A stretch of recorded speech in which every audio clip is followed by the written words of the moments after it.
ምግብ አትጨነቅ፣ አንተ የረገጥከውን ትቢያ እየላሱ ምግብ ይሆናቸዋል አላቸው። አባታችን ደስ አላቸው።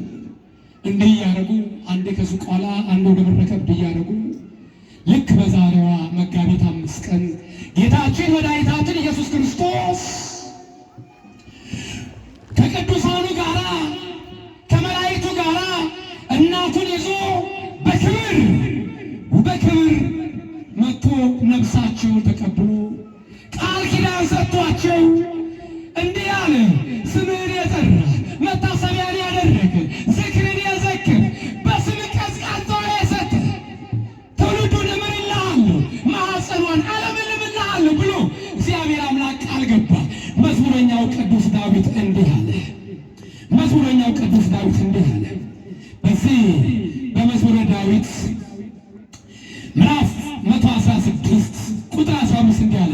የቅዱሳን ሞት በእግዚአብሔር ፊት የከበረ ነው አለ። ምንድን ነው አለ? የቅዱሳን ሞት በእግዚአብሔር ፊት የከበረ ነው፣ የተወደደ ነው አለ። የቅዱሳን ሞት የኔና የእናንተ ሞትስ በእግዚአብሔር ፊት ይወደድ ይሁን? እንወደድ ይሁን? እናንተ አባቴ ብሩካኖች እንኳን ደህና መጣችሁ እንባል ይሆን? ወይስ እናንተ ሐኬተኞች፣ እናንተ አመፀኞች፣ እናንተ እርጉማኖች ዓለም ሳይፈጠር ወደ አዘጋጀሁላችሁ የዘላለም ስቃይ ሂዱ እንባል ይሆን? ዕጣ ክፍላችን የት ይሆን? መጽሐፍ ቅዱስ ግን ቅዱሳንን አከበራቸው ያለው። የቅዱሳን ሞት በእግዚአብሔር ፊት የከበረ ነው፣ እንዲሁም የተወደደ ነው አለ። አባቶቻችን የከበሩት አባቶቻችን የተወደዱት እነ አቡነ ገብረ መንፈስ ቅዱስ በዚች ዓለም ላይ ሳታታለላቸው ቀርታ አይደለም፣ ይቺ ዓለምን ሳይወዷት ቀርተው አይደለም። ነገር ግን በምድር ላይ ከሚያገኙ ተድላና ደስታ ይልቅ የሰማይ ቤታቸውን ናፈቁ። ወገኖች ክርስትናን የወደቁትን አይደለም የጸሉትን አባቶችን ማሰብ የጸሉት ነው። የጸሉት አባቶቻችን ስለ እውነት ነበር የሚቆሙት። ድሃ ተበደለ፣ ፍርድ ተዛባ እያሉ እውነትን ይናገራል። ዛሬስ ጨለማውን ብርሃን፣ መራራውን ጣፋጭ እያል ምን ሰብክ ሰዎች ነን ያለነው። ሰባኪ አልጠፋም፣ ወንጌል ሰባኪ አልጠፋም፣ እውነት ተናጋሪ ግን የለም። ዳር ቢሰብክማ ሞልቷል። ምን ነው ሲባል አሃ ለእንጀራ ይችን ማነካም ይላል፣ እቺ ተለፈኝ ይላል፣ እችን ካልኩ ቀይ መስመር ነች ይላል። አሁን እየተበላ ያለው እንጀራ ነው። የጠላ እንጀራ የጠላ ቂጣ እንጀራ እየበላ የሰው ደም እየበላ ከሊቅ እስከ ደቂቅ አገልጋይ ተገልጋይ ውሸት። እንደ ጩኸታችንማ ቢሆን አባቶቻችን ከ3 ሰዓት ጀምሮ በቅኔ ማለት እንደሚጮሁት እንደ ኪዳኑ እንደ ቅዳሴው እንደ ምህላው ምዕመናን እንደሚመጸውተው ገዳም ለገዳም እንደሚዞረው ቢሆንማ አይደለም በኢትዮጵያ የሰው ጠማማ የእንጨት ጠማማ ይበቅል ነበር። ነገር ግን ቁመታችን እንደ ድንጋይ፣ ጩኸታችን እንደ ቁራን ውሸት ነው። ቅዳሴያችን አለ መስዋዕት አያርግ። መስዋዕት ቢያርግማ መቼ ነጹ እንደሚፈስ ነበረ። መቼ በአንድ ጉድጓድ 24 ሰው ይቀበር ነበረ። መቼ መሬት ትከዳል ነበረ። መቼ ሰላም እናጣ ነበረ። ቀዳሹ ለምን ትቀድሳለህ ቢለው ምን አባት ያርክ፣ ክፉ ቁጥጥር አለ፣ ተቆጣጣሪ አለብኝ፣ ካልቀደስ ከእንጀራ ይባረራል። ስለ እንጀራው እንጂ ሊቀድሰው በረከት ለማግኘት ለመጸለይ የሚል የለም። አስተማሪው ለምን ትሰብካለህ ይባል፣ አሃ ምን አባት ያርክ እንጀራ ሆኖ ቢለው ህዝብን ለማዳን የሚል የለም። የተጣለብኝ ምንደኝነት ሳይሆን እረኝነት ነው የሚል የለም። ያሳሰዋል፣ የሰራው ቤት ያሳሰዋል። ያቺ ከኋላ በስርቆት የተገነባችው ቤት፣ ያቺ 4 ጎማ መኪና ታሳሰዋለች እውነት እንዳይናገር። ይቺ 30 እና 20 ሺህ ብር ደግሞ ታሳሰዋለች። የዘላለም ቤቱ እንግዲህ እያጣረ ያለው ባካችሁ ስለ እውነት እንኑር። ተናገርንም አልተናገርንም ሞት አይቀር። በአማረ ቤትም ኖርክ በጭቃ ቤትም ኖርክ መጠራት አይቀር። ስለ እውነት ለምን አንኑር?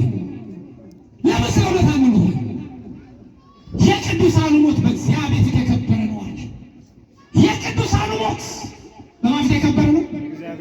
በማን ፊት የከበረ ነው? በእግዚአብሔር ፊት የከበረ ነው። ጻድቁ አባታችን ዝም ብለን አይደለም፣ በእግዚአብሔር ፊት ሞታቸው ክብር ስላገኘ ነው፣ ሞገስን ስላገኙ ነው። ቅዱሳን አባቶቻችን ለመከራ ይሽቀዳደሙ ነበር። ዋጋ ለመቀበል ይሽቀዳደሙ ነበር። እንዲህ ይላል በዮሐንስ ራእይ ምዕራፍ 14 ቁጥር 13 እንዲህ ይላል፣ ከእንግዲህ ወዲህ በጌታ የሚሞቱ ሙታን ብፁዓን ናቸው።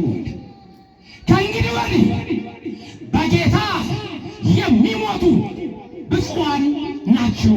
በማስም የሚሞቱ በማስም የሚሞቱ በጌታ ስም፣ በቀኝ አዝማች አይደለም፣ በግራ አዝማች አይደለም፣ በመኳንንት ከሌ አይደለም፣ በጌታ ስም አባቶቻችን እናከብራቸው በጌታ ስም ስለሞቱ ነው። በወንጌል ዋጋ ስለከፈሉ በጌታ ስም የሚሞቱ አለ። ከእንግዲህ ወዲህ በጌታ የሚሞቱ ሙታን ብፁዓን ናቸው። ብፁዓን ለምን? መታሰቢያቸው ይኖራል። ሲወራ ሲተረክ በደካማ ጎናቸው ሳይሆን በጥሩ ጎናቸው፣ ሰውን በማሰቃየት ሳይሆን የተገፉትን በማዳናቸው ዝናቸው ይነገራል። ዝናቸው ይነገራል። እንዲህ ይላል በዚህ በመዝሙረ ዳዊት ምዕራፍ 12 ቁጥር 5 እንዲህ አለ፣ ስለ ድሆች መከራ፣ ስለ ችግረኞች ጩኸት እግዚአብሔር አሁን እነሳለሁ ይላል። ስለ ድሆች መከራ፣ ስለ ድሆች የተባሉት አቅም የሌላቸው በማህተማቸው የወደቁ የታረዱ ማለት ነው። ድሆች እግዚአብሔር ግን እንዲህ አለ፣ ስለ ድሆች መከራ፣ ስለ ችግረኞች ጩኸት አለ። ስለሚታረዱት ስለሚሞቱት አማኞች ስለ እነሱ ጩኸት አሁን እነሳለሁ ይላል እግዚአብሔር። እግዚአብሔር ይነሳል። ሲነሳ ግን እችን ዓለም ዝም ብሎ የሚያይባት አይደለም። እንደ ጨርቅ ጠቅልሎ ወደ መጣችበት ይመልሳታል። ነገር ግን እችን ክርስቶስ በመጣበት ሰዓት ከሚጠፉትን ወይስ ክብሩን ከሚወርሱ ሰዎች ነን ያለነው? ክብሩን ከሚወርሱን ወይስ ከሚጠፉት? ይሄን ነው ማሰብ ያለብን ወገኖች። ይሄን ነው ማሰብና መገንዘብ ያለብን። ከአባታችን ከገብረ ሕይወት ከገብረ መንፈስ ቅዱስ የምንረዳቸው የምናየው አበይት ነገሮች ሶስት ነገሮች ናቸው። እጥር አድርጌ ትምህርት የጠቅላላው አንደኛው ያለ ዓለምን ንቆ ለእግዚአብሔር መሆን ከአባታችን ያየው ዓለምን ንቆ ለማሞን ከእናት አባታቸው ወጥተው ዜግነታቸው ኢትዮጵያዊ አይደሉም። ተመልከቱ፣ ግብፃዊ ናቸው። ነገር ግን ከእናት ከአባታቸው መለየት፣ ከወገን መለየት፣ ከሀገር መለየት፣ ባልተወለዱበት ባላደጉበት ሀገር ለእግዚአብሔር ቃል በገቡት መሰረት እግዚአብሔርን ጌታን ማገልገል ምን ያክል መታደል! ዓለምን ንቆ ለእግዚአብሔር መሆን። ዓለምን ንቆ ማለት ምነና ብቻ አይደለም። በዚህ በአንቀጸ ብፁዓን የሚናገረው ማቴዎስ ወንጌላዊ ስለ ጽድቅ የሚሰደዱ ብፁዓን ናቸው ይላል። ጥሩ ነው። ወምናኔው በጫካ ብቻ አይደለም። በዓለም ተቀምጦ መመነን ይቻላል። በዓለም ተቀምጦ እውነት መናገር ይቻላል። በዓለም ተቀምጦ ፍርድን አስተካክሎ መፍረድ ይቻላል። በዓለም ተቀምጦ የተራበ ማብላት ይቻላል። በዓለም ተቀምጦ መጽደቅ ይቻላል። የጽድቅ መንገዶች ብዙዎች ናቸው። የኃጢአት መንገድ በጣም ጠባብ ነው። በታወቅንበት ዓለምን ንቆ ለእግዚአብሔር መሆን፣ ዓለምን መናቅ እንደ ጉድፍ። ለምን መሰላችሁ? ወርቅ ብንለብስ፣ የወርቅ መኪና ብንነዳ፣ በወርቅ ቤት ላይ ብንኖር፣ በወርቅ አልጋ ብንተኛ የለም እንጂ የወርቅ እንጀራ የወርቅ ወጥ ጠቅልለን ብንበላ እድሜያችን ቢበዛ 70 እና 80 ነው። ከዛ በኋላ ሜዳችን አይቀርም። ሞት አለ። ስምህ ወርቅ አለማው ትባል ይሆናል። ስምሽ ወይዘሮ ወርቄ ትባል ይሆናል። አዎ ስምሽ ያምራል። አዎ ስም ያምራል። የሞት ዕለት የሞት ዕለት ግን ወርቅ አለማወጣ ለሚባለው ሬሳው ወጣ ለሚባለው ሬሳን አይደለም ሀብት አይደለም መኪና አይደለም ቤትን ይዘህ ልትሄድ ስምን እንኳን ይዘህ የሚሄድ ስልጣን የለም። ሬሳው ወጣች ወይ ነው። የሴት ልጅ ጾታዋን የምታገኘው ወንድ የምትሆነው የሞተች ዕለት ነው። ሬሳው ወጣ ነው የሚለው እኩል ነው። እዛ ሴት ወንድ የለም። ሬሳው ወጣ ወይ ሬሳዋ ወጣች አይባልም። ሬሳው ወጣ ወይ ሬሳ ነህ። ስለዚህ ሬሳ መሆንን አፈር መሸከምን ረስና አትቆለል። እኔ ወንዱን የጀግና አትበል። የቀን እንጂ የሰው ጀግና የለም። እነግርሃለሁ አሁንም የቀን እንጂ የሰው ጀግና የለም። እኔ ወንዱን የጀግና አትበል። ጀግናው መድኃኒዓለም አለ ከላይ ሆነ የሚዳኝ ቤት እንደሚገባ የማታውቅ አይተና ስልጣኑም ብሩም በእጃቸው የነበሩ እኮ ሰዎች መሪዎች እኮ ነበሩን አይደለ? እግዚአብሔር ሲገባ ቢታይ ኖሮማ ብዙ ፍተሻ በነበረበት አንተ ቆይ የመጣው ለበጎ አልመጣም ብሎ ጥበቃው ጋርዱ ባባረረው ነበረ። ግንስ ገባ ሾጣ አድርጎት ወጣ። እግዚአብሔር እንዲህ ነው። ድነው ይመጣሉ ብለን ስንጠብቃቸው በሬሳ ሳጥን መጡ። ይሄ እኮ ነው። ያንተም የቀን ጉዳይ ነው። ተራ ነው የምትጠብቀው። ተራሽን ነው የምትጠብቂው። ገንዘብ አያድንሽም፣ ገንዘብ አያድንም፣ መኪና አያድንም፣ የገነባው ቤት አያድንም። የሚያድን መልካም ስራ ነው። ዓለምን እኮ ለእግዚአብሔር መሆን። ሁለተኛው የእግዚአብሔርን ጥሪ መስማት መታዘዝ። ሁለተኛው ምን አልኳችሁ? የእግዚአብሔርን ጥሪ መስማት መታዘዝ። ምንድን ነው ያልኳችሁ?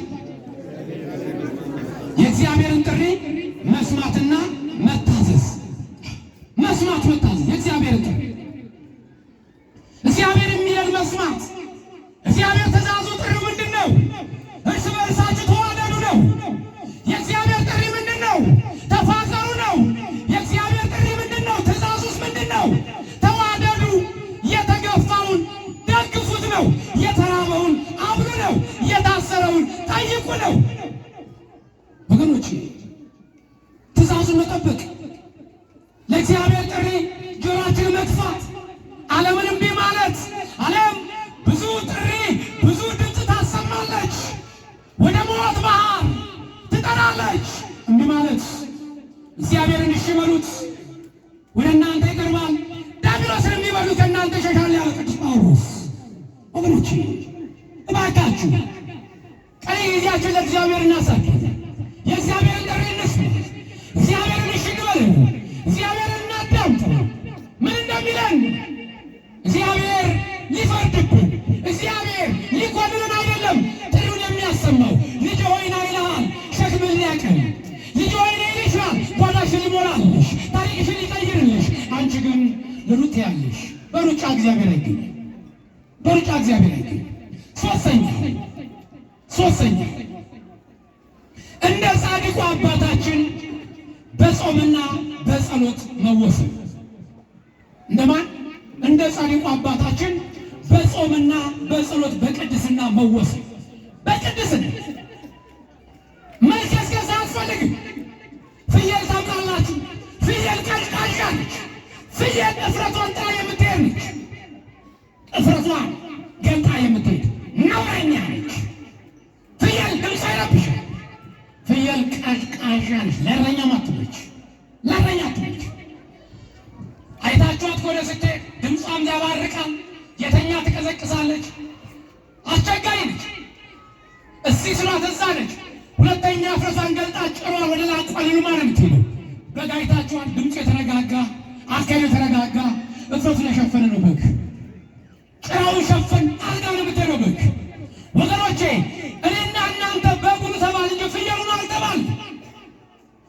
በዚህ ዘመን ባለቀበት ዘመን በ11ኛው ዘመን ለኃጢአት መሽቀዳደም ይቅርብን። አባቶች በሽበታችሁ እግዚአብሔርን አመስግኑት። እናቶች በሽበታችሁ በእድሜያችሁ እግዚአብሔርን አመስግኑ። ተጨፍልቆ ልጅ ለመሆን እኮ የሚሯሯጥበት ዘመን ላይ ደርሰናል። አባቶችና እናቶች ከቀለም ጋር ነው ግብ ቁንጅና ሰሎን ገብተው ከወጣቱ ጋር ይሻማሉ ቀለም ለመቀባት። እችን ሁለት ፀጉር እኮ ማብቀል አቅቶታል ትውልዱ። እዚህ ነጭ ፀጉር ላይ ለመድረስ ትውልዱ እየናፈቀው ነው። ያለ ዕድሜው እየተቀጨ ነው። ያለ ዕድሜው ራሱን እያጠፋ ነው። መኖር ሰለቸው፣ መኖር አቃተው። የወደፊቱን ሕይወት የወደፊቱን እቅዱን ሲያስበው ተስፋው ጨለመ። እግዚአብሔር አልገል ቢለው ራሱን በሲባጎና መርዝ እየጠጣ እየመሰኮር ትሙት ያለ ለዚህ ትውልድ አይገደም። አባቶች አይገደም። ስልጣን ለክለት የያዘ መስዋዕት የምንሰው ለእግዚአብሔር ቀመነን ያለ መቼ ወንዳሪያ የምታማልዱ መቼ ነው የምታሳርጉ? ለዚህ ትውልድ መቼ ነው መሳለውለት? ራሱን እንዳያጠፋ ራሱን እንዳይገኝ ከእግዚአብሔር እንዳይጣላ መቼ ነው የምትመክሩት?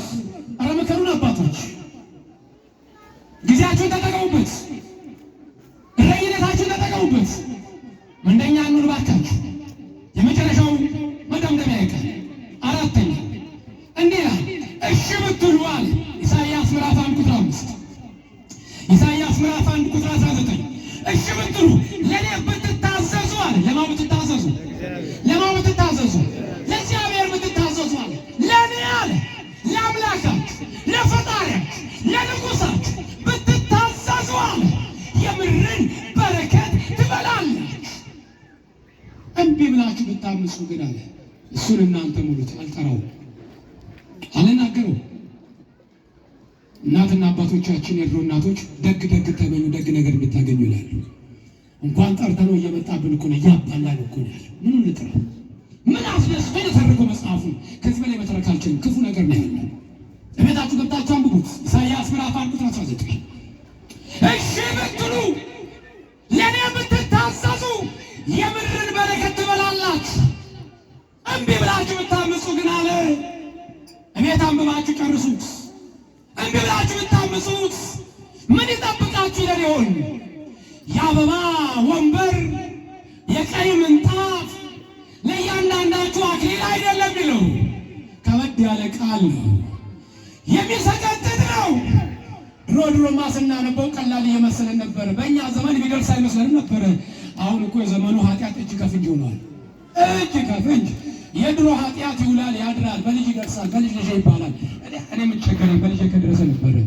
አሁን ግን ለልጅ አይደለም፣ እጅ ከፍንጅ ነው የዘንድሮ ኃጢአት። እጅ ከፍንጅ ዋጋ ትከፍልባታለህ፣ ዋጋ ትከፍያለሽ።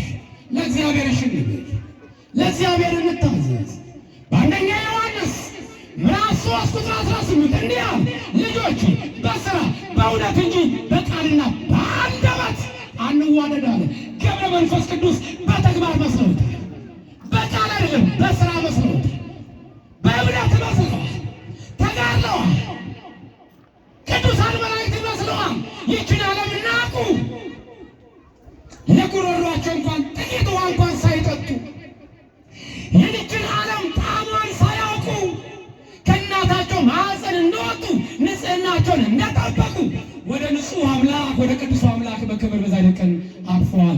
ከአባታችን ከጻድቁ መንፈስ ቅዱስ በረከቱን ጸጋውን አምላካችን ያሳትፈን። የመከረን ያስተማረን የአባቶቻችን አምላክ ስሙ የተመሰገነ ይሁን። እግዚአብሔር አምላክ ከሁላችን ጋር ይሁን። እግዚአብሔር ሁላችን ይባርካችሁ። እግዚአብሔር አምላክ ባላችሁበት ሁላችሁም ጤናችሁን ይስጣችሁ፣ ጤናችሁን ይስጣችሁ። እግዚአብሔር አምላክ ከሁላችን ጋር ይሁን። እግዚአብሔር ከሁላችን ጋር ይሁን። ጤናችሁን ይስጣችሁ። እስካሁኑ ሰዓት ድረስ በእውነት እጅግ ይከብዳል። እንደ ቆማችሁት ቁመት ጻድቁ አባታችን በመከራ በችግር ቀን እሳቸው ይቁሙላችሁ፣ ከጎናችሁ ይቁሙላችሁ።